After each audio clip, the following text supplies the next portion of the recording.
Hello, happy believers. Welcome to my art gallery and to painting number 69. I will continue reading from the Catechism from Part 3, Section 2, Chapter 1, Article 2, starting from the Second Commandment. I hope you enjoyed the audio, and if you enjoy visiting my art gallery, please like, subscribe and share. I will also leave a few personal thoughts on my painting in the description below. Article 2, the Second Commandment.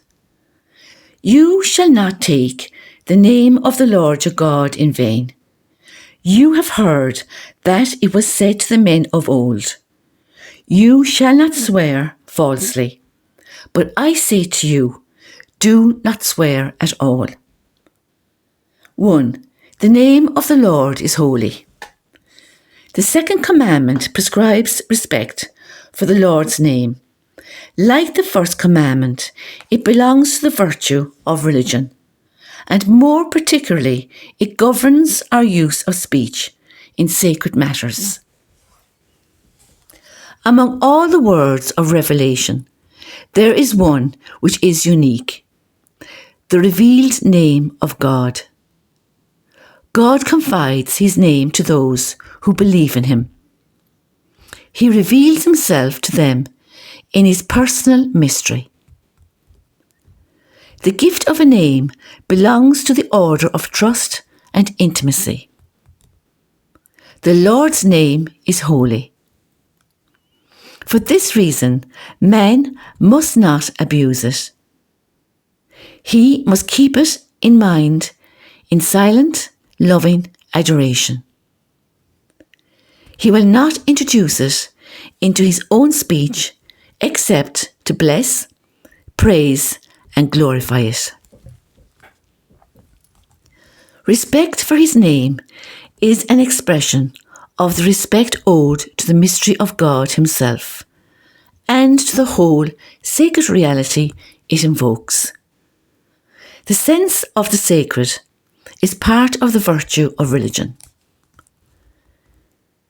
Are these feelings of fear and awe Christian feelings or not? I say this, then, which I think no one can reasonably dispute. They are the class of feelings we should have. Yes, have to an intense degree. If we literally had the sight of Almighty God. Therefore, they are the class of feelings which we shall have if we realise his presence. In proportion as we believe that he is present, we shall have them. And not to have them is not to realise, not to believe that he is present. The faithful should bear witness to the Lord's name by confessing the faith without giving way to fear.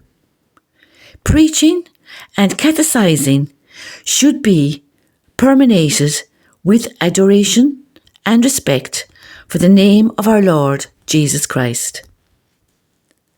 The second commandment forbids the abuse of God's name, i.e., every improper use of the names of God, of Jesus Christ, but also of the Virgin Mary and all the saints. Promises made to others in God's name engage the divine honour, fidelity, truthfulness and authority. They must be respected in justice. To be unfaithful to them is to misuse God's name and in some way to make God out to be a liar. Blasphemy is directly opposed to the second commandment. It consists in uttering against God, inwardly and outwardly, inwardly or outwardly, words of hatred, reproach, or defiance, in speaking ill of God, in failing in respect toward him in one's speech, in misusing God's name. St. James condemns those who blaspheme that honourable name. St. James condemns those who blaspheme that honourable name of Jesus, by which you are called. The prohibition of blasphemy extends to language against Christ's church, the saints, and sacred things. It is also blasphemous to make use of God's name to cover up criminal practices, to reduce peoples to servitude, to torture persons or put them to death. The misuse of God's name to commit a crime can provoke others to repudiate religion. Blasphemy is contrary to the respect due to God and His holy name. It is in itself a grave sin. Oaths which misuse God's name, though without the intention of blasphemy, show lack of respect for the Lord. The second commandment also forbids the magical use of the divine name. God's name is great when spoken with respect for the greatness of His majesty. God's name is holy when said with veneration and fear of offending Him. 2. Taking the name of the Lord in vain. The second commandment forbids false oaths. Taking an oath or swearing is to take God as witness to what one affirms. It is to invoke the divine truthfulness as a pledge of one's own truthfulness. An oath engages the Lord's name. You shall fear the Lord your God, you shall serve Him, and swear by His name. Rejection of false oaths is a duty toward God. As Creator and Lord, God is the norm of all truth. Human speech is either in accord with or in opposition to God, who is truth itself. When it is truthful and legitimate, an oath highlights the relationship of human speech with God's truth. A false oath calls on God to be witness to a lie. A person commits perjury when he makes a promise under oath with no intention of keeping it, or when, after promising an oath, he does not keep it. Perjury is a grave lack of respect for the Lord of all speech.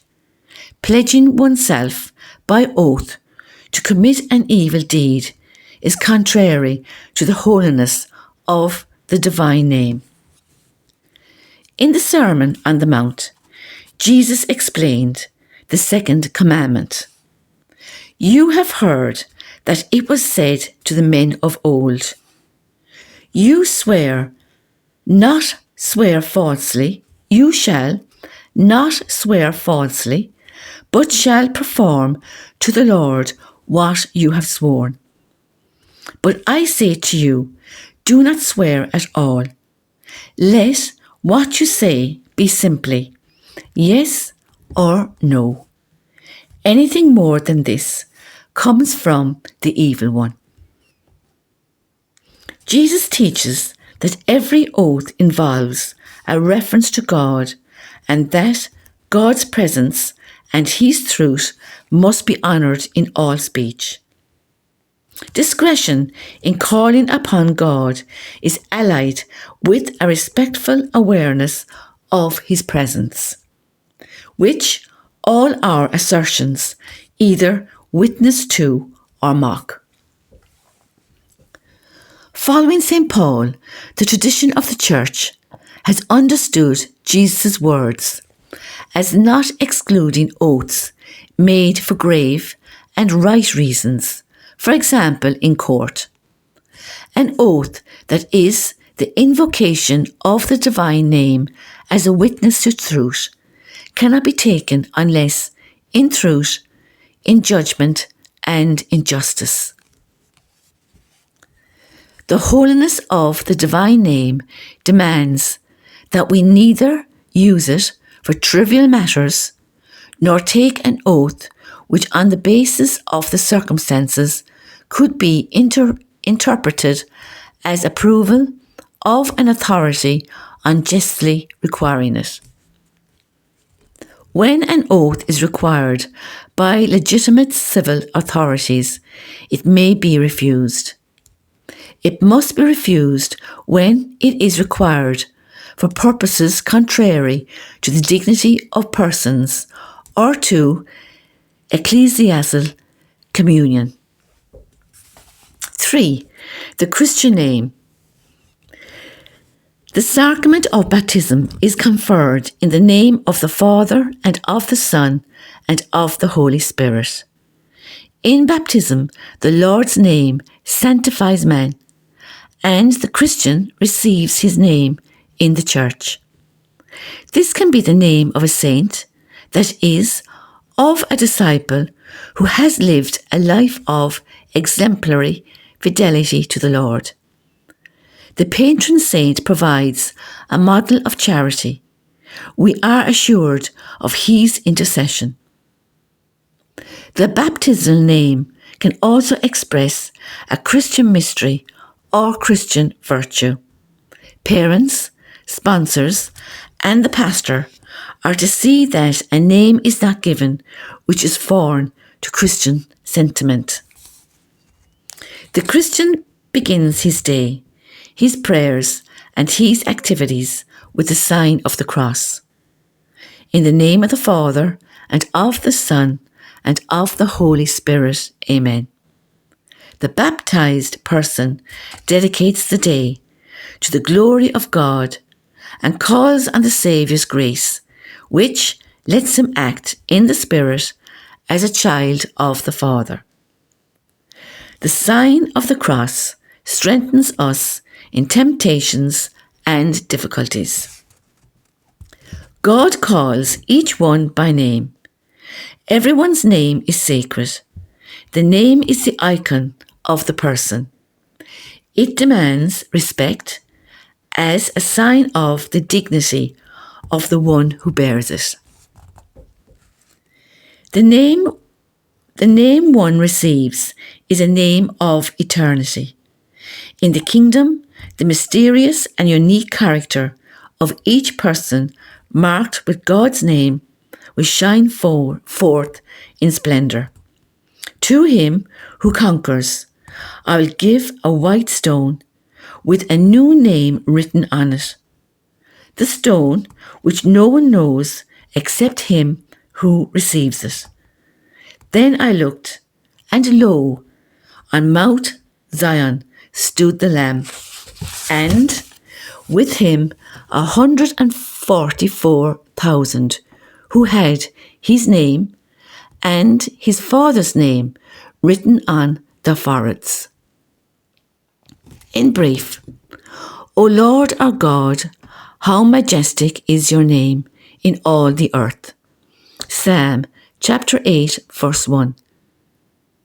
The second commandment enjoins respect for the Lord's name. The name of the Lord is holy. The second commandment forbids every improper use of God's name. Blasphemy is the use of the name of God, of Jesus Christ, of the Virgin Mary, and of the saints in an offensive way.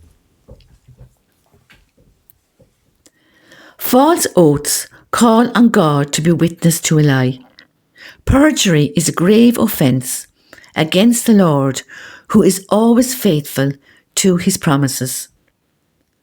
Do not swear whether by the Creator or any creature, except truthfully, of necessity and with reverence. Saint Ignatius of Loyola, Spiritual Exercises 38. In baptism, the Christian receives his name in the church. Parents, godparents, and the pastor are to see that he be given a Christian name. The patron saint provides a model of charity and the assurance of his prayer.